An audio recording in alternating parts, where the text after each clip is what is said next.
ഇവിടെ 2018 ഫസ്റ്റ് ടൈമിൽ ചോദിച്ച 20ാമത്തെ ക്വസ്റ്റിൻ്റെ ബേസിസിലാണ് നമ്മൾ ഈ വീഡിയോ ചെയ്യുന്നത്.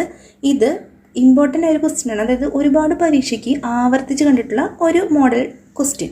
അപ്പോൾ നമുക്ക് ക്വസ്റ്റ്യനിലേക്ക് കിടക്കാം. Analysing the following equation and answer the question. ഇവിടെ ഒരു ബാലൻസ്ഡ് കെമിക്കൽ ഇക്വേഷൻ തന്നിട്ടുണ്ട്. H2+Cl2 gives 2HCl. ഈ കെമിക്കൽ ഇക്വേഷനെ അടിസ്ഥാനമാക്കിക്കൊണ്ട് 3 സബ് ക്വസ്റ്റ്യൻ ഇവിടെ കൊടുത്തിട്ടുണ്ട്. ഇതിൽ ഫസ്റ്റ് ക്വസ്റ്റ്യൻ എന്താണ്? How many moles of hydrogen are required to get 2 moles of HCl. അതായത് 2 മോൾ HCl കിട്ടാൻ, 2 മോൾ ഓഫ് HCl കിട്ടാൻ വേണ്ടിയിട്ട് എത്ര മോൾ ഓഫ് ഹൈഡ്രജൻ ആണ് ഇവിടെ വേണ്ടത് എന്നാണ് ചോദിച്ചേക്കുന്നത്. അപ്പോൾ നമ്മൾ നേരത്തെ മുമ്പത്തെ വീഡിയോസിലൊക്കെ പറഞ്ഞിട്ടുണ്ട്, ഈ HClൻ്റെ തൊട്ട് ഇപ്പുറത്ത് കാണുന്ന ഒരു നമ്പർ ഉണ്ടല്ലോ, ആ നമ്പറിനാണ് മോൾ എന്നതുകൊണ്ട് ഉദ്ദേശിക്കുന്നത്. ഇപ്പോൾ H2 എന്ന് പറയുമ്പോൾ ഇതിൻ്റെ അടുത്ത് നമ്പർ ഒന്നും ഇല്ലെങ്കിൽ അത് 1 ആണ് സൂചിപ്പിക്കുന്നത്. Cl2ൻ്റെ അടുത്ത് നമ്പർ ഒന്നും ഇല്ലെങ്കിൽ ഇത് 1നെയാണ് സൂചിപ്പിക്കുന്നത്. അപ്പോൾ ഇവിടെ നോക്കിയേ, 2 മോൾ ഓഫ് HClന് എത്ര മോൾ ഓഫ് ഹൈഡ്രജൻ വേണമെന്ന് ചോദിച്ചു കഴിഞ്ഞാൽ ക്വസ്റ്റ്യന് തന്നെ വ്യക്തമാണ്, നമുക്ക് വേറെ ഒന്നും ചിന്തിക്കേണ്ട ആവശ്യമില്ല. 2 മോൾ ഓഫ് HCl കിട്ടാൻ വേണ്ടിയിട്ട് ഇതിവിടെ എത്ര മോൾ ഓഫ് ഹൈഡ്രജൻ വേണം? 1 മോൾ ഓഫ് ഹൈഡ്രജൻ വേണം. ഇതാണ് ഇതിൻ്റെ ആൻസറായിട്ട് വരുന്നത്. എളുപ്പമാണ്, ഇത് പഠിച്ച് വെച്ച് കഴിഞ്ഞാൽ ഒരു മാർക്ക്. വെറുതെ പരീക്ഷയ്ക്ക് ഇത് തെറ്റിക്കാൻ നിൽക്കണ്ട. 2 mole of HClന് 1 mole of hydrogen വേണം. അടുത്ത പരീക്ഷയ്ക്ക് ചിലപ്പോൾ 2 മോൾ ഓഫ് HClന് എത്ര മോൾ ഓഫ് ക്ലോറിൻ വേണമെന്ന് ചോദിച്ചാൽ എത്ര മോളാണ്? അതും 1 മോൾ തന്നെ. ഇവിടെ എന്തുണ്ട്? ഇപ്പോൾ 2 ആണെങ്കിൽ 2 ആണ്, 2 മോൾ ഓഫ് ക്ലോറിൻ ആണ് വേണ്ടത്. അപ്പോൾ തൊട്ടടുത്ത് കിടക്കുന്ന സംഖ്യയാണ് മോൾ എന്നതുകൊണ്ട് ഉദ്ദേശിക്കുന്നത്. ക്വസ്റ്റ്യൻ ആൻസർ സ്റ്റേറ്റ്മെൻറ്റിൽ നമുക്ക് എങ്ങനെ എഴുതാം? 1 mole of hydrogen is required to get 2 mole of HCl. ഇതിൽ ബി ക്വസ്റ്റ്യൻ നോക്കി. What is the mass of chlorine required to react completely with 2 gram of hydrogen. 2 gram of ഹൈഡ്രജനോട് റിയാക്ട് ചെയ്യാൻ വേണ്ടിയിട്ട് എത്ര mass of ക്ലോറിനാണ് ഇവിടെ ആവശ്യമായിട്ടുള്ളത്? അപ്പോൾ നമുക്കറിയാം, ആറ്റം എന്ന് പറയുമ്പോൾ നമ്മൾ നേരത്തെ പറഞ്ഞിരുന്നു, ഹൈഡ്രജൻ, സോഡിയം, ക്ലോറിൻ, ഇങ്ങനത്തെ കാര്യങ്ങളൊക്കെ ഉണ്ടല്ലോ. ഇതാണ് ആറ്റമായിട്ട് നിൽക്കുന്നത്. അടിയിൽ നമ്പറൊന്നും ഇല്ലാണ്ട് ഒറ്റയ്ക്ക് നിൽക്കുന്ന സംഭവങ്ങളെ നമ്മൾ എന്ത് വിളിക്കും? ആറ്റം എന്ന് വിളിക്കും. ഇനി H2, Cl2, അതുപോലെ തന്നെ Fe2, അതേപോലെ തന്നെ സോഡിയം, Na2, ഇങ്ങനത്തെ കാര്യങ്ങളൊക്കെ മോളിക്യൂളായിട്ടാണ് നിൽക്കുക. അതായത് ഒന്നോ അതിലധികമോ ആറ്റങ്ങൾ കൂടി ചേർന്നാണ് മോളിക്യൂൾ.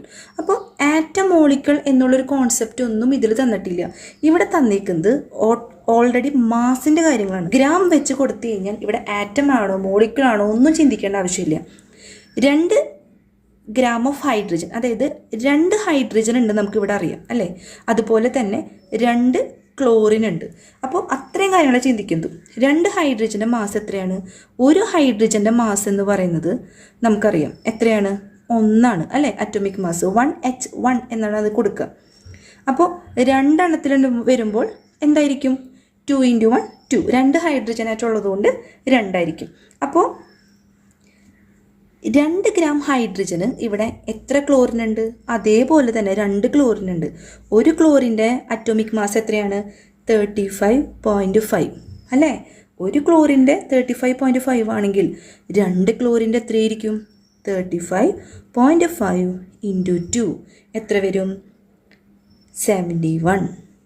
കണ്ട, ഒരു ഹൈഡ്രജൻ ആറ്റത്തിൻ്റെ മാസ് 1 ആണെങ്കിൽ 2 ഹൈഡ്രജൻ ആറ്റത്തിൻ്റെ 2 ഗ്രാം ആയിരിക്കും. അങ്ങനെ 2 ഗ്രാം ഹൈഡ്രജനോട് റിയാക്ട് ചെയ്യാൻ വേണ്ട ക്ലോറിൻ, അവിടെയും ക്ലോറിൻ 2 എണ്ണം ഉണ്ട്. ഒരെണ്ണത്തിൻ്റെ മാസ് 35.5 ആണെങ്കിൽ 2 ക്ലോറിൻ്റെ മാസ് 35.5 × 2 71. അപ്പോൾ ഇത് സ്റ്റേറ്റ്മെൻ്റ് ആക്കി എങ്ങനെ എഴുതും? 71 gram of chlorine is required to react completely with 2 gram of hydrogen. 2 gram ഹൈഡ്രജനോട് കംപ്ലീറ്റ്ലി റിയാക്ട് ചെയ്യാൻ വേണ്ട ക്ലോറിൻ്റെ മാസ് ഇവിടെ എത്രയാണ്? 71 ഗ്രാം. ഇവിടെ മാസ് ചോദിച്ചത് കൊണ്ട് ഗ്രാമിലായിരിക്കും ആൻസർ വരാം. യൂണിറ്റ് എന്തായാലും പരീക്ഷയ്ക്ക് എഴുതിയിരിക്കണം. സി ക്വസ്റ്റ്യൻ വളരെ ഇമ്പോർട്ടൻ്റ് ആയ ഒരു ക്വസ്റ്റ്യൻ ആണ് കേട്ടോ. Find the volume of HCl at STP. കണ്ട, STPയിലുള്ള HClൻ്റെ വോളിയാണ് ഇവിടെ ചോദിച്ചിരിക്കുന്നത്. Obtained by the complete reaction of 2 moles of hydrogen with chlorine. അതായത് 2 മോൾ ഓഫ് ഹൈഡ്രജനും ക്ലോറിനും 1 മോൾ ഓഫ് ക്ലോറിനും റിയാക്ട് ചെയ്യുമ്പോൾ കിട്ടുന്ന volume of HCl at STP. STPയിലുള്ള വോളിയം ഓഫ് HCl അവിടെ ചോദിച്ചിരിക്കുന്നത്. അപ്പോൾ ഇങ്ങനെ പറയുമ്പോൾ 2 മോൾ ഓഫ് ഹൈഡ്രജൻ എന്ന് പറയുമ്പോൾ ഉടനെ തന്നെ നമ്മൾ ഇവിടെ 2 മോൾ ഓഫ് ഹൈഡ്രജൻ്റെ കാര്യം ഇവിടെ ചോദിച്ചിരിക്കുന്നത്. പക്ഷേ നമുക്ക് ക്വസ്റ്റ്യനിൽ എന്താ തന്നിരിക്കുന്നത്? 1 മോൾ ഓഫ് ഹൈഡ്രജൻ അല്ലേ? ക്വസ്റ്റ്യൻ നോക്കുമ്പോൾ 1 മോൾ ഓഫ് ഹൈഡ്രജൻ റിയാക്ട് ചെയ്യുമ്പോൾ, ക്ലോറിൻ്റെ കൂടെ റിയാക്ട് ചെയ്യുമ്പോൾ നമുക്ക് 2 മോൾ ഓഫ് HCl കിട്ടും. അതാണ് ഹിൻ്റായിട്ട് വരുന്നത്. ക്വസ്റ്റ്യനിൽ തന്നെ നമുക്ക് ഹിൻ്റ് കണ്ടുപിടിക്കാം. 1 മോൾ ഓഫ് ഹൈഡ്രജൻ ക്ലോറിനായിട്ട് 1 മോൾ ഓഫ് ക്ലോറിനായിട്ട് റിയാക്ട് ചെയ്യുമ്പോൾ നമുക്ക് 2 മോൾ ഓഫ് HCl കിട്ടാം. പക്ഷേ ക്വസ്റ്റ്യനിൽ ചോദിച്ചു നോക്കിയേ 2 മോൾ ഓഫ് ഹൈഡ്രജൻ്റെ കാര്യമാണ് ചോദിച്ചിരിക്കുന്നത്. അപ്പോൾ 2 മോൾ ഓഫ് ഹൈഡ്രജൻ റിയാക്ട് ചെയ്യുമ്പോൾ നമുക്ക് എത്ര കിട്ടും?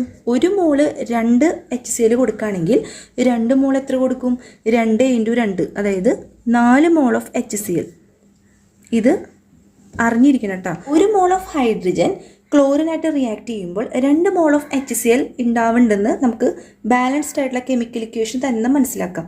പക്ഷേ ക്വസ്റ്റ്യനിൽ 2 മോൾ ഓഫ് ഹൈഡ്രജൻ്റെ കാര്യം ചോദിച്ചത് കൊണ്ട് ഇതേ ഹിൻ്റ് വെച്ചിട്ട് നമുക്കിത് കണ്ടുപിടിക്കാം. 2 mole of hydrogen 4 mole of HCl, 1 2 മാറുകയാണെങ്കിൽ 2 എന്താവും?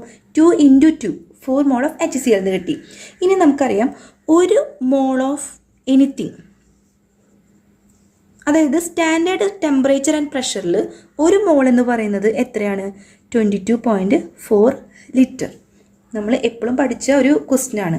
1 മോൾ ഓഫ് എനിത്തിങ്, എന്ത് സംഭവിക്കട്ടെ, 1 മോൾ സ്റ്റാൻഡേർഡ് ടെമ്പറേച്ചർ ആൻഡ് പ്രഷറിൽ വരുന്നത് 22.4 ലിറ്റർ ആണെങ്കിൽ 4 മോൾ ഓഫ് HCl എത്രയായിരിക്കും? 4 × 22.4 എത്ര വരും? 89.6 ലിറ്റർ ഓഫ് HCl. കണ്ടോ? 1 മോള് 22.4 ലിറ്റർ ആണെങ്കിൽ 4 മോൾ ഓഫ് HCl എത്രയായിരിക്കും? 4 × 22.4, അതായത് 89.6 ലിറ്റർ ഓഫ് HCl. നിങ്ങൾക്ക് ഈ വീഡിയോ ഇഷ്ടപ്പെട്ട ലൈക്ക് ചെയ്യാനും സബ്സ്ക്രൈബ് ചെയ്യാനും മറക്കരുത്. എന്തെങ്കിലും സജഷൻ ഉണ്ടെങ്കിൽ കമൻറ്റ് ചെയ്യാനും മറക്കരുത്.